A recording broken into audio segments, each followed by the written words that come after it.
What's good? Yo, okay, so we obviously got all these Carti leaks going down. Why is Brandon Finessin mad? Why, like, the producer? I actually, if the producer are gonna be mad at somebody, Brandon Finessin, and I think Lucrative for Sauce Real Hard, among other people, because there's been multiple songs that are leaking. I don't know what's going on. Did somebody find Carti's password or something? I don't know. But, like, if you're gonna be mad at somebody, don't get mad at the leakers, because now you get the clout from your song leaking, right? Like, oh, Brandon Finessin, like people overhype, in my opinion, the leaks. Some of them are really good, and some of them are better than official releases. Don't get me wrong. However, like, there is a specific type of hype around leaks just because it's unreleased that we've discussed before, that people like them more than the official releases because it's a little bit more rare. Like, the casual fan ain't listening to a leak. So it's like almost like a rare piece of, I don't know, like, you know, I got the new Rolly. It's like a rare Rolly that's discontinued. And it's gonna go up. It's gonna appreciate in value. You know what I'm saying? So anyway, slight flex. So anyway, why would the producer be mad if he's getting the clout from this hyped up song? It wasn't going to release anyway. Like, if you're going to be mad at someone, be mad at Carti or Uzi or any of these artists who didn't release the song. If you recall, the reason that Uzi was beefing with Forza was because he leaked his songs, as in Forza leaked Uzi songs, sold them, so that Forza could go pay the rent and go pay for his groceries for the month. Because Uzi was still in his, like, retirement period for 2 or 3 years where he was like, I'm retiring, I'm not dropping any music. So Forza, being the producer, is like, oh, word? You're not dropping the songs that I worked so hard for and, like, gave you exclusive rights to? Like, I'm gonna go on my dandy way and sell these songs or send the beats to other people. But no, like, Uzi wanted them exclusively. So the producers always get screwed in the end when the leaks happen. I don't understand why they'd be mad at the fans. So if you didn't already know, Brandon Finessin responded to the leaks, Sauce Real Hard, because he co-produced with Lucrative, I believe. And he said, leakers have a one-way ticket to hell. You're going to hell for leaking our song, man. Bro, that song we've been heard snippets. And again, it wasn't coming out. First of all, it was like a throwaway. Second of all, I ain't gonna lie, that song wasn't even that great. Like, Sauce Real Hard is cool, but, like, it's cool because it's a Carti Uzi song and it brings us back. But, like, the beat is nothing crazy. I'm sorry. We reacted to it last night. The Sauce Real Hard's beat is kind of basic for a Uzi Carti song, and I think that's the reason why it never dropped. Like, it wasn't anything crazy. So, yeah, I don't know why he's mad. Now, I also tweeted a Discord message, although I don't know if it's real, but it'd be funny if it was. Emery Lars, she is the known manager for Opium. Again, this could be a troll account. You know, you can change your name on Discord and put a profile picture all the time. To a different thing pretty easily. So she said, "You are all wanted by the RIAA for leaking my client's music. Have fun in hell." I don't think she would say that. So I think this is a troll. Because if it was real, or if they were actually suing, and they might be pursuing, because I did, on the reactions that I posted on the third channel, they were not struck down, but they were copyrighted. So they already submitted the songs for publishing, so they could still accrue some of the revenue for the songs, even though they don't officially release. That's what labels do a lot of the times. For, like, whenever you see a song that's getting copyrighted on YouTube, it doesn't necessarily mean it's releasing. It just means, like, yo, the label knows that people are listening to this, so they're gonna get all that revenue, baby. But anyway, if Emery Lars is actually pursuing RIAA, they would just submit claims on everything to get taken down, and or I think even the Rolling Loud performance for Carti got taken down, or something got taken down because Rockstar. So that Rockstar song is for sure getting claimed everywhere, even on my videos. I think that song's releasing because of that though, but that's just one red flag. I don't know if it's a red flag. That's just one sign, but it's not, it doesn't necessarily mean. I know some people are saying that it was in Shazam too. But yeah, again, I don't know why they're mad. Actually, I could see why Emery Lars would be mad, but Brandon Finessin, like, if you're a producer, you got to be like fake mad.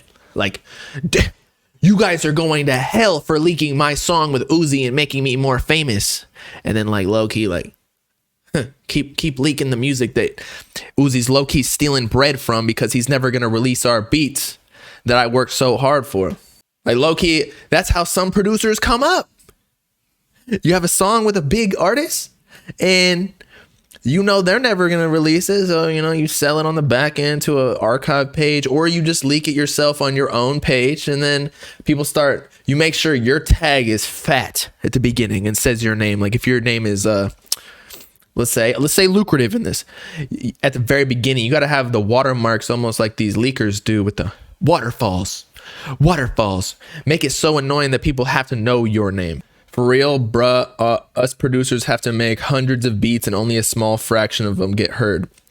Yeah, that's why I think when producers make beats, I think they should just make a portion of it, like the loop or melody, and then if somebody, and maybe like some drums here, like you don't have to make the entire beat with all of the progressions, and I don't even know terminology, but like you don't have to make a 2 or 3 minute beat. Just make it like 15-30 seconds, send them off, just one 16 bar thing, and if the rappers like it, then they'll be like, yo, can you extend this for me, and then blah blah blah. But that'll make your job way easier than trying to make it so complex in a symphony where it has like pockets for verses and pockets for you know, the choruses and the bridges. It just doesn't work like that. Like, not that I'm a rapper, but if I was, you can kind of tell which beats are good within the first, or that you would rap on within the first couple of seconds, just by like the melody, and like it's just a feeling type thing. You're not gonna sit there and listen to a 3-minute beat and then you're like, you know what, maybe I'll hop on this. Like, nah, it's almost like clothes. If you at least this is how I listen to music. It's like, if I didn't love it in the store, I ain't wearing it outside. Like I'm not gonna wear it when I put it in my closet and then one day wake up and be like, you know, I'm gonna wear that. Like, nah, you gotta feel it in the moment. Bro, I don't know what he's talking about. I'm just telling you from a consumer's standpoint. That's a problem with creators sometimes. They can't step outside of their producer mentality, and I don't mean producer in the sense of like a beat maker. I'm talking about even myself when I'm a video creator. I have to step outside of my thing and be like, okay, what do I watch on YouTube and why do I? Instead of being like, okay, I gotta, you know, because a lot of times people make their videos and whatnot over complex. Like, nah, people just want the info. So and like the jokes and just your opinions on things, especially in my niche. So like, let's just stream, cut it up. You don't need to edit, and then you push it out. It's called artist's ego. Is that like Latin, or did you just not put the T? Artist ego? I don't know, man.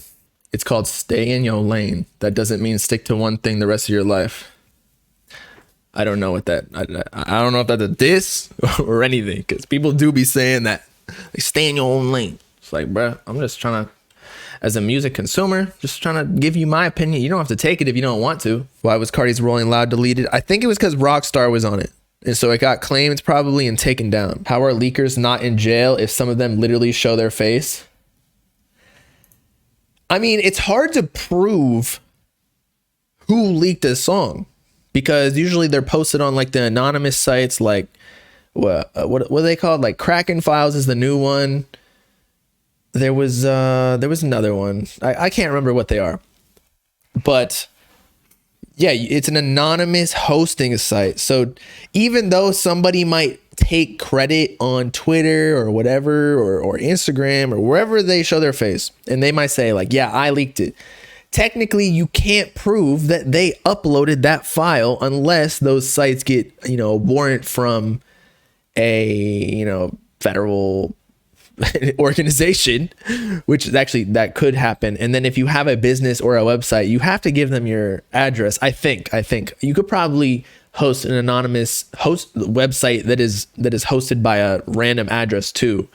So maybe that's the workaround, especially, yeah, if you're going into making a website that hosts leaks, aka illegal material, then they probably didn't put their address. So yeah, you can't, it's hard to really stop leakers. And that's why I don't think that you can't really you can get mad, but the more you get mad, the more the leaker's gonna keep doing it. Or maybe not, but they're making money from selling the leaks. So as long as there's money involved, they don't care about like the morals. And I'm not saying that they're bad people. We all gonna make our bag somehow.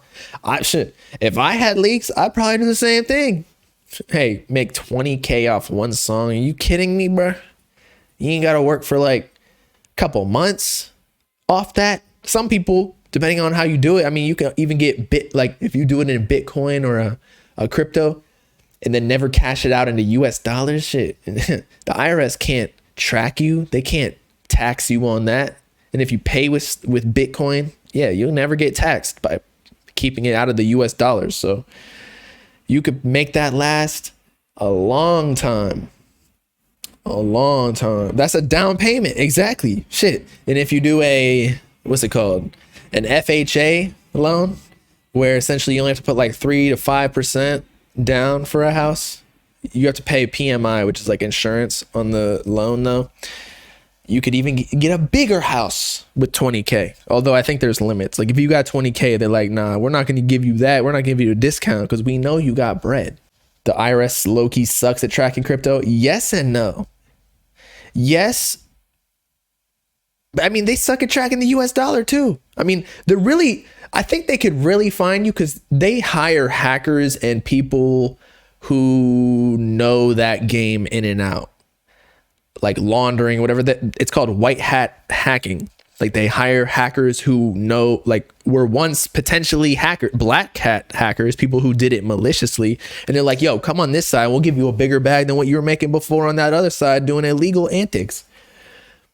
But the IRS, they're good at tracking when they want you to. It's just, you're not making enough money for them to track you. Like I'm pretty sure there was a scam or somebody was stolen of like 40 something billion dollars of Bitcoin. I don't know what it was, but I remember it being a headline. And the IRS or a company or something did track. No. It was a ransom. They stopped like the oil pipeline down the East Coast. That's what it was. And they said, you have to give us $43 million of Bitcoin. And they were paid up, but then they were tracked afterwards as to who it was because they had to like funnel that into different accounts. And like the blockchain is all public. That's the whole point. So you can't really hide, even though people think you can. So if it's that much money, yeah, the IRS is going to track you because they're going to be like, that's our money, bruh. Sorry. But if you're doing petty crimes, like, 20,000 is a lot of money. Don't get me wrong. But like the government don't care about 20,000. You kidding me? They just gave SVB, Silicon Valley Bank, like $55 billion to back up the depositors. Like they're talking B's, bro. They ain't talking about no T's, no thousands.